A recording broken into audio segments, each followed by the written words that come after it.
cheers to one of the best stealth game series that Ubisoft stopped making. Splinter Cell is probably one of the best stealth game that was ever created. Now maybe you haven't played any Splinter Cell or you haven't played Pandora Tomorrow. So in this video we are gonna find out if Pandora Tomorrow is still worth playing after 15 years.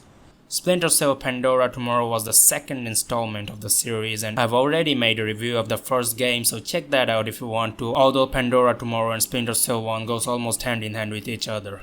Games like Splinter Cell or Hitman are not really focused on story but their gameplay, so I am gonna briefly summarize the story and then move on to the game mechanics. There's a character named Sadono who plans a suicide bombing attempt and an attack on the US Embassy. Fisher infiltrates different locations and gathers intelligence.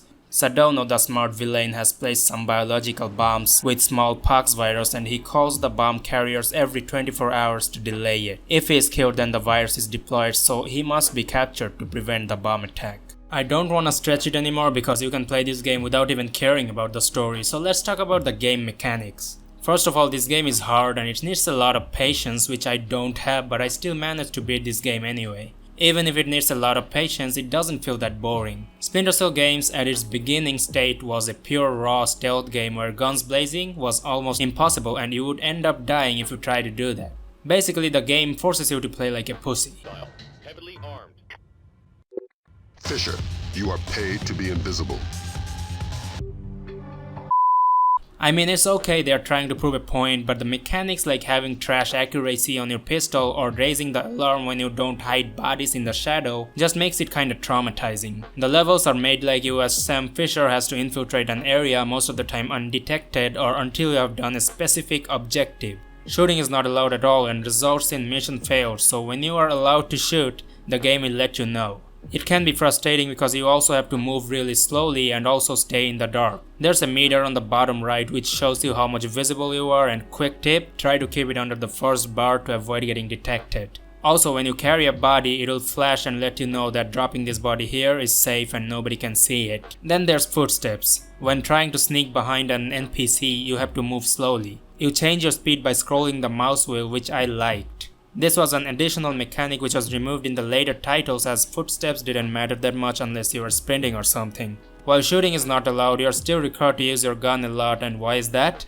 Because there's a lot of lights in the levels which you shoot to make the area darker for you. It also works as a distraction for your enemies. When it comes to distracting, you can do certain things like quickly show up at someone's far line of sight and run away, or you can shoot at the lights where enemies are around, or you can also shoot any walls. Yeah, that works. Shooting a wall makes them investigate the sound that emitted from the bullet impact. Pretty realistic. Besides, there's also soda cans around that you can throw as a distraction. However, if you get distracted, then the enemies won't immediately shoot you but will raise the alarm first and then they'll start shooting, so you have to knock them out with one hit from behind or two hits from the front. Front is obviously not recommended because it can raise alarms and the enemy can also damage you a little. Now when it comes to the shooting part, it's just terrible, especially with the pistol.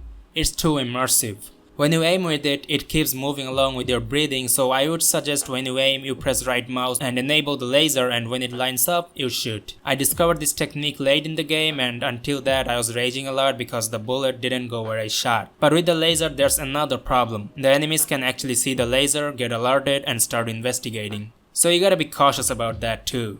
The levels also have different traps like mines or tripwires which can be detected using your thermal vision. In some places there will be mounted turrets that can shred you quickly and you cannot avoid them by just making the area dark because they have thermal vision attached with it, so you gotta explore and find some other way to get behind it so you can disable the turret. From time to time you'll come across health stations that heals you. There's also CC cameras which can raise alarms and also spotlights that can detect you. These are mostly the level design and gameplay mechanics. But what about the items? Well, you get a cam jammer that jams the CC cameras. Flashbangs and grenades are also there, which I didn't really use that much because of how much stealth you need in this game. And also an important thing about the alarm is, when the alarm is in stage 1, enemies have flak jackets on. When it's stage 2, they have helmet on, and further alarms result a failure of the mission. Your SC-20 has different ammo types like sticky shocker or diversion camera that helps in different situations.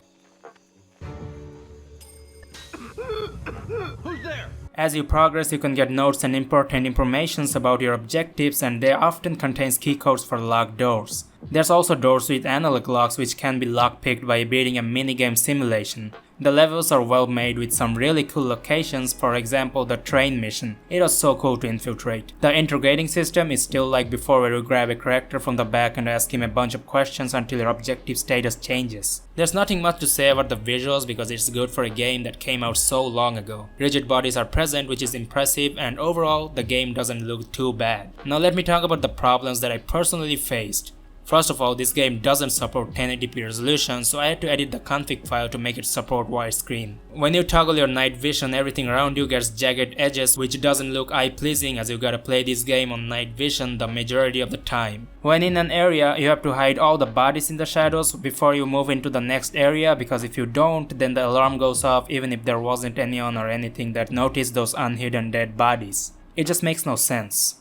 Then sometimes the dialogues act strange. For example, I was done with the mission and I was told that the mission is over while a guard was looking at me because I couldn't move as the mission was actually over. And right after that I got a mission failed on my screen, which was just fucking hilarious. Also, old games doesn't have any checkpoints, so you have to press the quick step button quite often if you don't wanna get screwed. Other than this, I enjoyed my time playing this. Now I guess it's time for that part where the question rises if this game is worth playing or not.